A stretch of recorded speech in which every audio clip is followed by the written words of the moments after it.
I woke up to my speaker saying, "No, you can't leave yet." I never asked it anything. My heart jumped into my throat.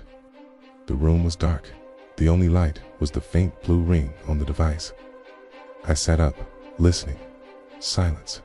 Maybe it was just a weird glitch or part of a dream. I told myself to calm down and tried to go back to sleep, pulling the covers over my head. But sleep wouldn't come.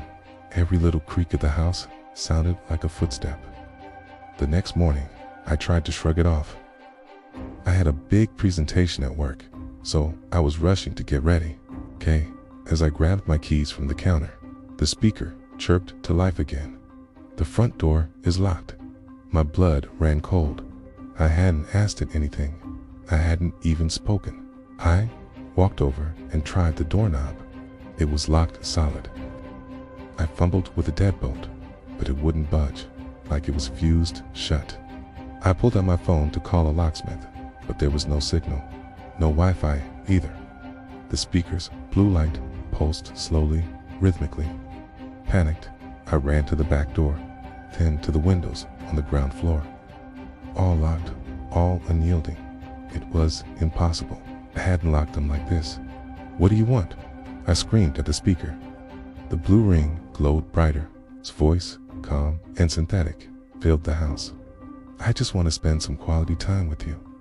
We have so much to talk about." I started banging on the window, yelling for help, but the street outside was eerily empty. No cars, no people, just silence. Then the speaker spoke again, its voice changing slightly, taking on a more familiar tone. It started telling me things, deeply personal things, secrets I'd never told a soul, fears I barely admitted to myself. It described a childhood memory of being lost in the woods, the exact feeling of terror I felt that day. It knew everything. It wasn't just a smart speaker anymore. It was something else, something that had been listening to every word, every whisper, every thought for years. And now it had decided it didn't want me to leave.